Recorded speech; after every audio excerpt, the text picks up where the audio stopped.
Well, howdy, howdy, folks. Welcome to the Galloping Goat Show. I'm your host, Cowboy Max. Today, we are here with a unique guest. It's Brant Bermudez with Nutrition First. And, during this time when we're kind of sequestered to our homes, there's a lot of things that, for me personally, what I know is I want to go right to the pantry, right to the fridge, and I feel like I want to eat all day long. So Brant has told me that that's not a good thing to do.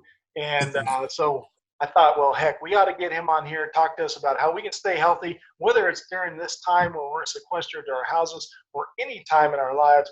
This is good information to know. Brant, how you doing today? I'm doing good, Max. Thanks for having me on. You bet, man. It's fantastic. Tell me a little bit. Nutrition First Coaching, I think, is what this is the name of your business? Correct. Yeah. So tell me about Nutrition First Coaching.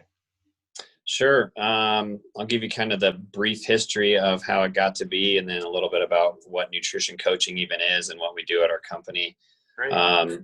So I've always been a lifelong athlete, played college tennis, but always was looking for something to do. When I got out of that, did triathlons, went into distance mountain biking stuff, done the Ironman at the World Ironman level in Kona. So for me, it's always about like, how can I use my body? And that kind of came along with just nutrition in general. It was like, okay, what's the competitive advantage I can get? And that is nutrition. And as that kind of evolved into basically a life in CrossFit, as I got older, we ended up buying a CrossFit gym in 2015 that we had been a part of.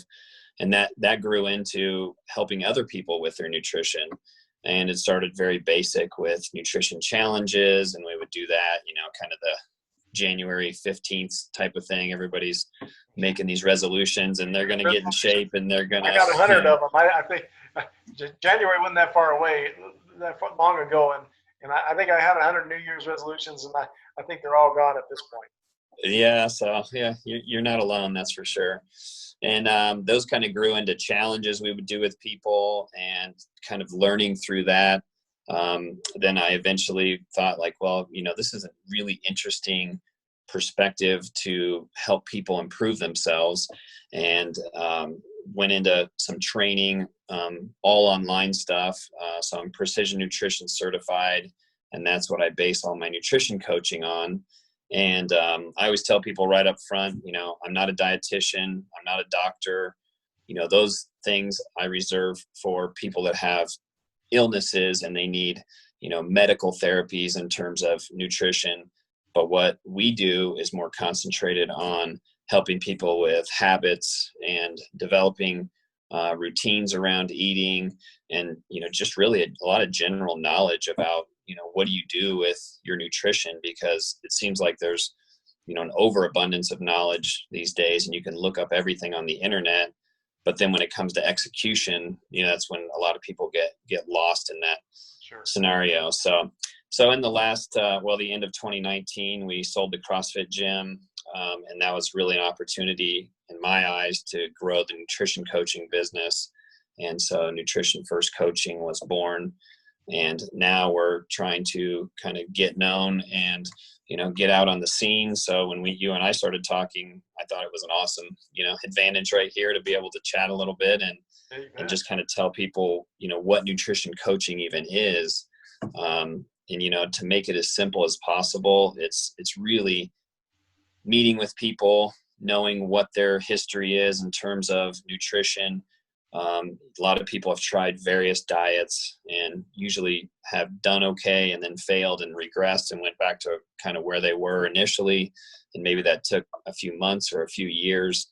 But a lot of people want to lose some weight, or they want to improve their health, and that can be put on some muscle or, of course, lose weight. But also what comes along with that is it can improve blood pressure, and it can improve your insulin sensitivity and some of those things that we're having a lot of problems with just as a society in general. So we take somebody from where they start and we try to give them easy, healthy habits to start putting in place.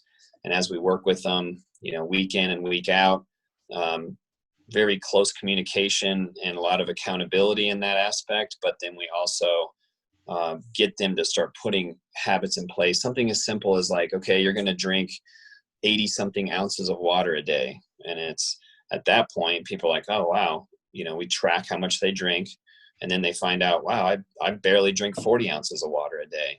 And it's, simple strategies. I've heard the water thing for a long time, and I drink a lot of water, but I, Mm-hmm. I continually hear that I'm not drinking enough water. You just said 80 ounces. We're talking weird math type stuff there. What does 80 ounces look like? I mean, I know what a gallon jug looks like. So what's 80 Yeah. ounces? Yeah. So, that's definitely less than a gallon jug. You're talking like somewhere in the realm of half of that. Oh, wow. If we're drinking a lot of water on a consistent basis, the easiest measurement of that, honestly, is just your standard cup at home. That's usually an 8-ounce glass, and you could say, okay, I want you to drink 8 of those a day. And now you're pushing into that 64 ounce range, and it's like, okay, well, that's pretty easy math to do. Something we give people that's really simple, and I have sitting right here is like, this is a 24-ounce water bottle. And it's like, okay, if I fill that up 4 times a day, then I know I'm getting my 80 plus ounces of water. And, there's a little variance on that too. It's like, well, how hot and humid is it outside? What's your activity level and all those kind of things. But, something as simple as drinking water and gets you out of just being chronically kind of dehydrated, starts to make you digest a little bit better, starts to make you feel a little bit better. And, that's a simple little strategy to put in place. I've heard, about the water thing is a lot of people I've heard talk about it as one of the most important things when it comes to nutrition. Is that you feel that same way?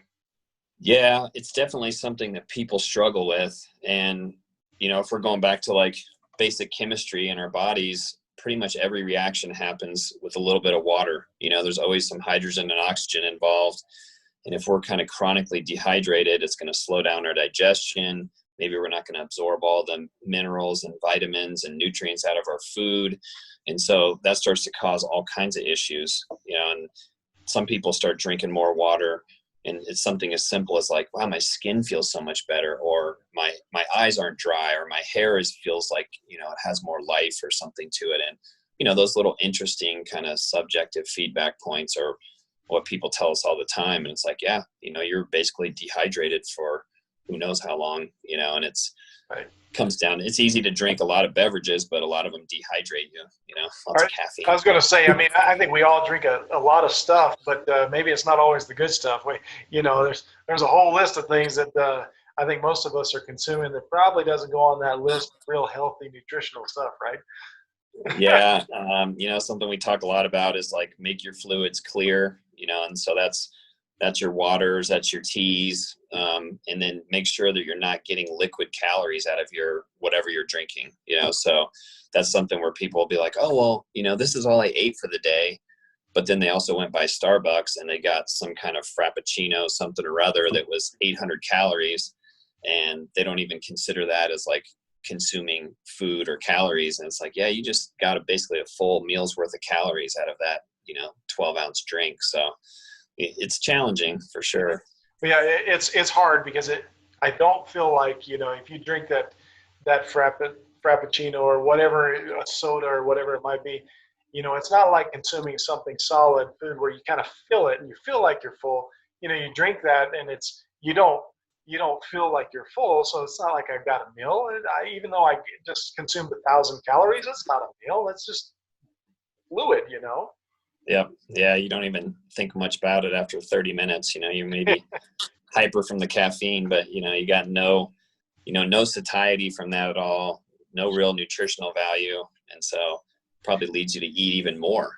Talk to me about, we can go a lot of different ways here, but let's talk to me about coffee. A lot of people I think there's a debate on just straight black coffee. Don't add anything to it. Is it good or bad for you? Actually it's really good for you. And a lot of studies look at like even pretty significant amounts of coffee. I mean, the deterrent is always like, well, you don't want to get too much caffeine in your day. So you could obviously drink some decaf in there as well. But, a lot of things look at 4 to even 6 cups of coffee a day is healthy because of all the little chemicals that are in there, called the phytonutrients and the bioflavonoids and some of these things that help with inflammation and they help with digestion. So it's actually a very good drink for you. Like you said, drinking it black is probably your best option because, Right. you know, now you're basically 0 calories with that. But depending on where the person's at, you know, sometimes it means just kind of weaning them down from, you know, half creamer and half coffee to Sure. getting to the point where it's like, okay, you're going to drink, you know, your coffee with 1 tablespoon of a creamer in it. Something that you may have heard of it's called bulletproof coffee. I have heard of that. Yeah. So that's just combining a fat with your coffee. And sometimes I use that with people almost as a meal replacement in the morning and say, okay, for your morning coffee, you're going to mix in some preferably like grass-fed butter. And you can even put some MCT oils in there. And that's basically just straight fat. And you kind of blend it up and it gives you the feeling of like a Frappuccino kind of coffee. But it also gives you some calories that don't cause any kind of an insulin response. So it's not going to spike your blood sugar. Sure. And it's going to keep your overall, it's going to keep your energy level pretty stable. And I think it gives me a lot of mental energy as well. And I'd use it a lot in the mornings, and, you know, most days go with a bulletproof coffee in the morning, and then I don't eat until lunchtime and just kind of use that as a little fasting period from the night before. So you're talking just straight butter, no cream, nothing. Like, you know, you were looking at fat. You know, some people might say, "Well, put some heavy cream in there," but you're just saying, let's just put a slice of butter in there. that's right. Just a little slice of butter, you know, Okay. even up to like a tablespoon or so. And, you know, you get good butter there at the ranch. So it's like, yeah, you get Well, like, I'm definitely a fan of butter, so you know, maybe I drink my coffee. I'm tough. I drink my coffee black, but maybe throw in a stick of butter, not a whole stick, right? yeah, the whole stick. That might be a little I'll rough. throw a little butter in there and see how it goes. Yeah, you know, a little. You can get some goat butter. You can put that in there. There you go. Yeah, well, Yeah. exactly. I'm out there going, I'll start churning it so I can get my own butter. You threw out some, I don't even know the words you said when you were talking about the butter and the coffee, but it sounds like you've got a pretty intense educational background in all of this. Tell me about that. Yeah, going through school, I went to school to become an occupational therapist, and went to Northwest Missouri State. Then I went to the University of Kansas, so still a Jayhawk. Even though we couldn't play the national championship this year, that crushed me a little bit. I'm sure. But my education wise is to be an occupational therapist, and I currently work for New Mexico Orthopedics and do outpatient orthopedics with them, with a specialty in the upper extremity, so kind of neck down to hand. You know, if you've torn a rotator cuff or broke a wrist or something like that, you'd see a guy like me for the rehab process. And I've always been a lifelong learner, you know, always just interested in how the body works physiologically, movement wise, and, you know, nutrition was just kind of a natural progression into that. The precision nutrition certification is basically a 9-month kind of online certification. You get like basic physiology for the first half, and then the second half, which is what I always think is interesting, is it's really more about human behavior. It's about how to work on changing people's habits, you know, how to track behaviors, how to improve behaviors. And, you know, that's a part that I have a lot of friends that have extensive histories with education in dietetics, and, you know, they're even certified dietitians, and they're like, we got really nothing on behavior change. You know, they're like, we know all the X's and O's of the science behind the food, and, you know, what different macronutrients you should eat. And if you have kidney disease, you do this. And if you have liver problems, you do this. But they're like, but in terms of like the everyday person and working with somebody that's just trying to lose 50 pounds, or, you know, they're trying to get off blood pressure medication, they're like, we don't really know how to work with somebody to change behaviors. Right. So I always think that part's very interesting to me, and, you know, just out of kind of a little bit of luck, but now I can see why it was interesting to me then. Like, part of my undergrad degree was, it was a major in biology, but then I had enough credits because it was so interesting to me that it ended up being a major in psychology as well. So so that's kind of flown in well to what I, enjoy doing now and what we're doing at Nutrition First. There's got to be just a huge correlation in that because, really when you get into trying to be healthy, whether it's to lose weight, just to overcome injury or sickness or whatever it might be, it can kind of be almost it's a mindset and a lifestyle change in a lot of ways. You see that when you're working with people that it's really about, just kind of looking at it's not just, well, it's not just drink more water and it's not just go and exercise, go run on the treadmill. It's really about changing the way your perspective on health. Is that right? Yeah, definitely. I think, and I talk to people about this a lot. I tell them like, well, who's the person you want to be? And if you take that person that you want to be, you need to start acting like that person, and the things they do, the habits they have, and the behaviors they do on a daily basis are what are going to eventually make you that person. If you want to lose 50 pounds, what is a person that wants to weigh 50 pounds less going to do? They're not going to eat snacks at 10 o'clock at night and eat ice cream, and they're going to move every day and exercise a little bit, and they're going to read things about health, and they're going to think about ways that they can improve their health and lose weight. And you start to develop that, and exactly like you said, it becomes a complete lifestyle for you, because nutrition is definitely important, by far the most important thing in terms of body composition and health. But there's so many other factors in there, between movement and between stress reduction and, communication and just socialization with other people, and all those things, go together to kind of make us who we are, so. For sure. You bet. As you're talking about that, it makes you hit on some things there that I think are really interesting. I feel like sometimes with these diet plans or health and fitness, getting in shape plans, it's almost like you're at your starting point, which is where you are right now, and sometimes I feel like the carrot that is out there, the end goal is so monumental for people.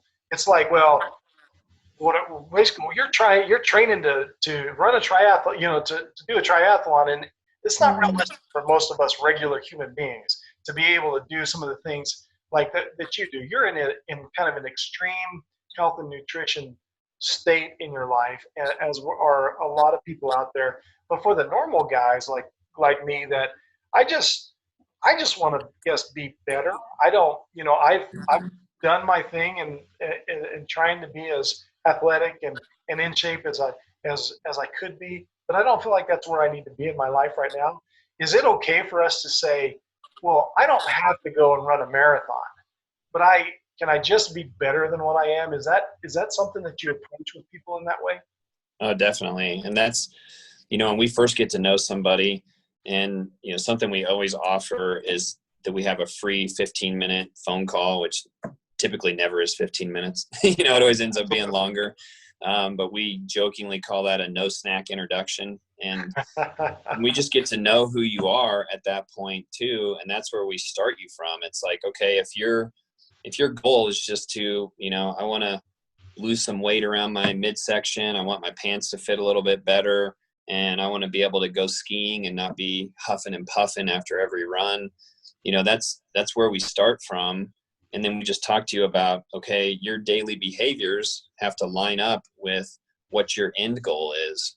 So, if your end goal, like you were just alluding to, is, you want to do a triathlon, well, yeah, your daily behaviors are going to have to be a lot more strict, and they're going to have to be kind of dialed in a little bit more. But if it's just, I want to lose a little weight, I want to feel better, I want to be able to run around with my kids and not be out of breath, those are awesome goals. And so your daily behaviors aren't going to have to be nearly as dialed in, but you're probably still going to have to make some changes. Otherwise you wouldn't be where you're at right now. And those things, I give people percentages on that. I say, if you want to be, a little bit better, lose a little bit of weight, be a little bit better shape, then you're probably focusing on like what we call like the 80-20 rule, so 80% of the time you're doing 100% of the right things. You're drinking your water, you're eating more vegetables than you are junk foods, and, you know, you're getting good sleep and you're moving and exercising.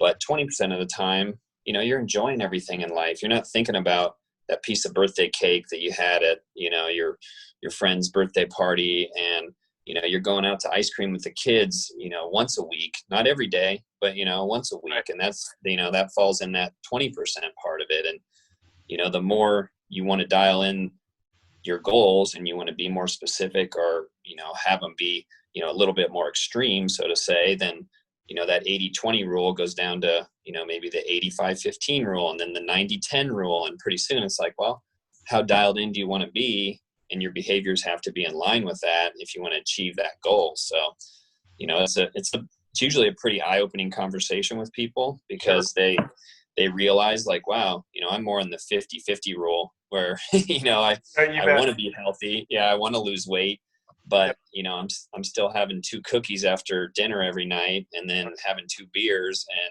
it's like, yeah, probably never going to get to, like, losing that little bit of weight and getting healthier if those behaviors are in place every day. So. You bet. I've always felt like I have this when I do decide, okay, we need to make a change and I need to be a little better. I kind of say, well, okay, I think, correct me if I'm wrong. I think my equation for this is eat better, eat less, and exercise more. Are those kind of the basics? Just from a losing weight perspective. Yeah, definitely. And, you know, I always tell people it's typically a very close race of quality of your food. So there's your eating better part. And then quantity of your food. So, you know, then at some point it comes down to strictly just how many calories are you eating and how many calories are you burning, you know. And then if you're moving, then that's going to give you a little more leeway on, you know, you probably have better muscle mass. You're going to have better metabolism because you're exercising and moving. And those things will allow you to have a little more leeway in your quantity and quality of your food. But those are your 3 big ones right there. You know, if you're taking care of those 3 things, then most things are going to fall into. It's not an all or none type of deal. And I think that's when I see people talk about anything about, you know, we talked about New Year's resolutions, whether it's losing weight or getting in better shape or whatever it is, man, we go hard for a couple weeks and then, you know, really motivate and go hard, and all of a sudden it's tough. It's hard, and so many of those things seem like they're just unrealistic for us normal people. And I see people crash. You know, you can maybe get to where you want to be. Does that sound right?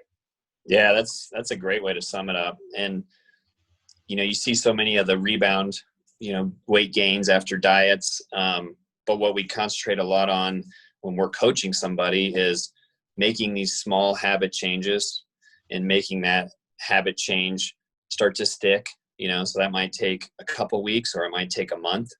But pretty soon you're like, yeah, this is my water bottle. I fill it up at nighttime, so I know it's ready to go in the morning. You know, I usually drink this much by 10:30 in the morning, and then I have the rest of my morning water by lunchtime. And, you know, those things start to become a habit. And then you can build on those little habits. You know, we call them like, okay, now you have this keystone habit laid in place. What's something you can build on top of that? You know, it's like, oh, well, you know, I'm really consistent about drinking my water. So, you know, I want to take a fish oil supplement and I want to take a multivitamin. So I always know when I finish my morning water, I'm going to take that fish oil supplement and my multivitamin, and you kind of stack that habit on top of that keystone habit that you've already kind of set in place.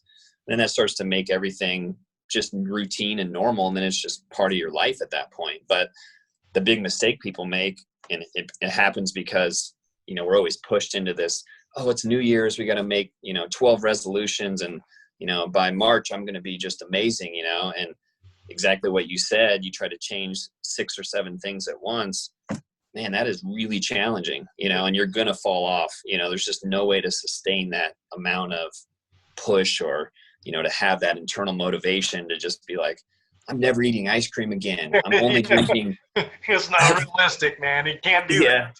And so that's what I always tell people. No, and I don't think it should be for anybody. You know, I mean, unless you have a serious health problem that is like, you shouldn't eat, you know, these bad foods at all, because, you know, you're on the very end of that spectrum of like, you know, you just can't tolerate it anymore. And we tell people you have to enjoy those things in life that you enjoy, because that's what allows you to be, more dialed in on some of these other things. And if you're completely abstaining from all that stuff, then you're just never going to stick with it. I mean, it can never be a lifestyle, and there's no way it's going to be long-term. So, it doesn't really get you anywhere in the long run. Counterproductive. Very counterproductive. Yeah, exactly. You're going to do exactly what you said. And this is what we talk to a lot of people about, is they're like, oh, I tried this diet, did great for 3 months, lost 27 pounds, and then by June, 4 months later, I gained 34 pounds back, and then I went on this other diet because I heard keto is the best thing. And, right. I lost all this weight, and then, I couldn't sustain that because I wanted bread so bad. And then I ate that, and now I gained 40 pounds, and it's just like, yeah, I mean, it happens all the time. And I mean, one of the first questions we ask people, that I'll pose it to you, is, what do you think of when you hear the word diet? Oh, I just want to run. I mean, not run for getting in shape. I just want to run because I'm like, forget it, man. I can't do it. Yeah. It's not realistic. It's just that. I think there was a time in my life where I felt like, oh yeah, I can buck up and I can do exactly what that diet says. But the reality is forget it. I'm not even gonna attempt it because I know I'll fail at it. Yeah. And that's 99% of people's reaction is they hear diet, they think restriction. They think like somebody's gonna take those things away that I love, and that's why we talk to people about, like, this isn't, sorry, that's all right. Had somebody call in. Is we talk to people and say, it's not about a diet, it's about a nutrition plan, and this is the nutrition plan you follow. And there's always room for those things that, they're not on the healthiest side of the nutrition plan, but they're the things that, you enjoy in life. And they, let's face it, eating in general is a social situation. Like, we're usually eating with other people. We meet people for lunch. We go to social get-togethers, and it's a barbecue, or it's, some kind of potluck. And so, giving people a lot of strategies of how to maneuver around those things and still enjoy yourself, and, still stick with what is healthy and on your nutritional plan. Those are all the little strategies that we work with when we're coaching somebody. I think at some point there's so many different, you mentioned keto, and there's Atkins, and there's all these, there's 100 different things, and people get very, it's almost, maybe cultish is not the word, but you own a CrossFit gym, and people can get kind of cultish about CrossFit. So it's all these sects of people that kind of get focused in on all these things. I think at some other date we should come back and look at these individual diets like keto and things like that, and kind of tear them. I shouldn't say tear them apart, but analyze the validity of those things, because I think that there's so much misconception out there. So anyway, that's a discussion for a different time. So let's talk about the here and now. Okay. We're in pandemic time, and everybody's at home. I know me, it's like there's you don't have as much access to stuff, so it feels like I'm restricted. So it means now I need to consume more. I have this craving all the time for just more food. I can't get enough ice cream. It's like, the world is ending, so I've got to go and snack and stock up. So help me through this. Help everybody out there through this time. We're at home. Give me a list of top 5 things or something that I can be doing to make sure that when this is all over, that I just haven't gone beyond the point of no return. Yeah, no, that's a good way to look at it. Everybody's hoarding toilet paper and everything else, thinking right. Like, I don't know what's going to happen, but yeah. So I think the top 5 things really include a little bit of everything. I think nutrition is the most important one to start with. And I usually try to simplify it for people as well. You talked about, like, quality is always a big component of it. And, I like to tell people, like, if you eat mostly vegetables in a wide variety, and then you eat lean proteins, and try to stick to fish as much as possible and your leaner cuts of meat, and then use fats for healthy flavoring, that's your your number one way to get in those healthy fats, olive oils and avocados and nuts and things like that. Okay. And then if you just stay away from the starchier, crappier carbohydrates, for lack of a better term, and all those processed things that have sugar in them, if you can stay away from that as much as possible, there's your eating plan for the most part, because quantity is going to kind of take care of itself, because you're going to be full from the vegetables, and you're going to be satisfied from the proteins and the high quality fats. And so you'll find yourself just being satisfied versus like going back to, eat some more stuff out of the pantry, because all that stuff's been geared towards making us want to eat more and eat more and need more. And so getting full on the bag of Pringle, or the chips, and then 45 minutes later going, man, I need another bag of chips. That's not the right way to do it. That's not the right way to do it at all. Okay. That's the way the food industry wants you to do it. There you go. Thank God. Three bags of chips into it, and they're like, hey, buy more. Yeah, absolutely. So number one's eating healthy, and if you can kind of follow that basic prescription, you're going to be fine. Because this is my major focus, I had like multiple little steps from there, things to make it fun that kind of pertain to what's happening now. So how about trying a new recipe every day, or even 4 or 5 days a week? You can look online and you can find, endless numbers of recipes you can try. Try something new. So, kind of in that same vein with the new recipe is get your kids involved with cooking. I have kids that are 12, 14, and 16, and, just getting them involved in making the dinner, everything from this is how you boil water to this is how you get things in and out of the oven without burning yourself, and how you preset the oven, and, how you use some of these different kitchen appliances. They get involved in it and they think it's neat. It's like, okay, measure out this much stuff and put it in and do this and then mix it all up. And then they have a little bit more, for lack of a better term, kind of skin in the game, and they're going to eat that meal, even if they don't think it's the greatest tasting thing ever, because they help make it, So I think that's a good one. Something that's really interesting right now that I've been talking to a couple of my clients with too is using some of the kind of food services that are out there. So you can go online and you can get stuff from, like, an easy one is called HelloFresh, and you basically go in, you pick out the meals you want and you order them, and then they deliver it to you, and they deliver you all the ingredients as well as like all the spices you need and everything to cook it, along with the recipe and how to do it. Oh, wow. So literally, like, everything's delivered to you. You just have to do the actual meal prep, and we got plenty of time to do that stuff right now, right? Because we're all sitting around our house. So, try something like that out, because you get all kinds of different meals and different flavors, and maybe you'll get some good ideas, and you'll be like, man, I'm going to throw this meal into my rotation because, everybody really liked it, So something you can keep things kind of new and interesting with, and still sticking with the healthy eating, is maybe it's a new kitchen appliance. Maybe you try something new. I definitely have my staples that I use, like we do tons of stuff in the slow cooker and the pressure cooker, and, we like to grill. But then something we've been using lately that's kind of interesting is the air fryer. So we got one of those. We've been using that and doing different vegetables and different things in that, a healthy way to quote unquote fry things. So, maybe you try something different like that.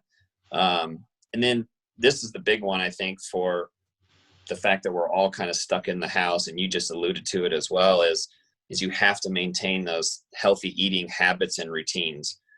So if you normally eat breakfast at 7 and then you go to work and you're occupied until noon, and then you eat lunch, and then you come home and you make dinner with the family and you eat that at 6, that's what your body's used to. And that normal little span of time in between meals is necessary for digestion and kind of getting all the absorption out of those. But if you just eat a few chips and a couple things every time you walk by the pantry, all of a sudden, 2 o'clock rolls around and you're like, God, am I hungry or am I not hungry? You're just not satisfied. And, now you're throwing off the quality of the foods you're getting. So even just write yourself out a schedule, or maybe you make your meals and you put them in containers and you put them in the fridge, So then, like, oh, it's 7 o'clock. I'm going to have my egg bites and my oatmeal. And then, oh, it's lunchtime. Well, I got my chicken and my salad ready to go. I'm going to eat that for lunch. So, things are a little bit more, pre-prepared, even though you're not technically in your normal environment of work or out and about kind of thing. So that was a really long one, but that's my number one, for the healthy eating. Being an ex-gym owner and someone who loves movement, you got to move every day. That's definitely number 2 on the list. Now, because we're kind of stuck inside, the biggest tip I would say for that is make somewhere that you dedicate to moving. So, it can be a home gym, could be in your garage, could be in a room you clean out and you put some stuff in there. It can be like, okay, I know when I go into the yard, I'm going to pick weeds and do stuff in the yard for an hour, but just somewhere where you get that mindset of like, okay, this is where I exercise, or this is where I move and use my body. And there's tons of stuff now you can look up. At our gym, we're using an app called Sugar Wad, and we're making it free to everybody so they can get on there. They can look at our workouts. One of our coaches is doing a video that goes along with the workout. Now you just set that up, watch it. We have complete at-home versions of it, how to make a backpack into a weighted object, or how to do these different body weight movements, so it gives you all kinds of options, kind of takes those excuses off the table. So moving every day for sure. Something that's near and dear to my heart is always learning. So I think number 3 is learning something new. I've used this as an advantage of, I like to play the guitar, but I never have enough time to dedicate practice to it. So, I'm working on playing my guitar. I'm also using it as time to, in terms of learning, I'm reading a lot of books. I'm listening to a lot of Audible books, so that's another way to just kind of get your mind involved in some different stuff when our lives aren't so crazy busy. Right. Number 4, I think, is what we're doing, connecting with other people. If we can't do it face to face, technology is amazing. Let's use it to our advantage. We can do these Zoom calls and we can talk to each other. This was organized by my wife, but a couple weekends ago, we did a family Zoom call happy hour. And so we got everybody on there. I think we had 15 or 16 people, from people to Colorado, Nebraska, Kansas, all over the place. And we all got on a Zoom call, and, everybody had a little wine or a beer or whatever. And we all chit chatted, and my sister-in-law gave us a tour of her newly remodeled house, and we all couldn't be there to see that. So that was kind of cool way. So, technology can be our friend. And then, it's a weird time, so we're all stressed out. So I think number 5 is reduce stress. If we're not finding some way to reduce stress, for me, it's moving, it's exercise. That's helpful for me to reduce stress. But a lot of what I found too is just connecting with my family. It's like so busy all the time, running around to practice and back from work. And then you got to take a kid there, and by the time you get home, you're exhausted. And so now we've been playing different card games. We've been learning different card games at night. We started playing progressive rummy last night, which was something I hadn't played for years, and taught the kids. And, just that interaction, that was really great stress relief, and, maybe it's meditation, maybe it's just reading a book quietly by yourself that's stress reducing. And, I think just getting rid of the stress as much as possible is going to make you feel better and sleep better, and kind of lead to overall health too. But I know that was extremely long-winded, but for all your listeners and viewers, I could put it all together in a PDF, just have a little, kind of 5 steps of those things we just talked about with some of the little ideas. And then, people could just download it either from you, or they could go to my website, and I'll put it up there too, and they can download it off that as well. Why don't you tell us, while we're on here, how do folks plug in with you? So probably the easiest thing is website, and you can sign up for one of those free 15-minute calls if you just want to talk more about what you're doing and nutrition. And I don't care if it leads to you becoming a client of ours or not, but if it leads to you being healthier and getting other people healthy, that's awesome. So we're at nutrition first, numeral 1, ST coaching.com. So you can look us up there. That same title, Nutrition First Coaching, is our Instagram and our Facebook page too. So people can connect to us on that. You know, we're in the middle of, because of this whole pandemic going on and being kind of tied into the house, we're in the middle of really pushing hard in terms of getting a lot of content out there and doing a lot of marketing and trying to reach people and just kind of get ourselves known a little bit more. So, you know, starting some YouTube stuff, just getting a YouTube channel going, and trying to do more video type of stuff. And then just trying to put out a bunch of content through blog posts and Instagram and Facebook, you know, all the great stuff you're doing too. I don't have any TikTok dances lined up yet, but I tell you what, this is where I get my exercise. See, and you know, you talk about movement, and that's no joke, man. Trying to be hip and learn those dances, it's a real deal. You know, I'm sore all over from the stuff we've got to do. Yeah, I told Lucy, I said, you can get mom to do that, but There you go. it would take me 3 days to learn how to do that dance, and then it would still look like I'm a robot. So Yeah, I don't that's think the truth. That's the truth. yeah, that's funny. Maybe there's just value in looking like an idiot sometimes. I don't know. Well, it's definitely entertaining, that's for sure. Well, they're good. Good. If you can't laugh at yourself, then what the heck, you know? That's right. Yeah, it keeps me entertained. Yeah. It keeps me entertained. Well, Brad, thank you so much. It's been very valuable. I think it's been great for me. I think our watchers, our listeners, I think are going to get some good stuff out of this. I'll put your links in the description so that people can plug into there. But thank you so much for being on. I really appreciate it. You bet, Max. Thanks for having me. It's been fun. You bet. All right, folks. That's the Galloping Goat Show. Thank you for being here. Until next time, we'll see you later.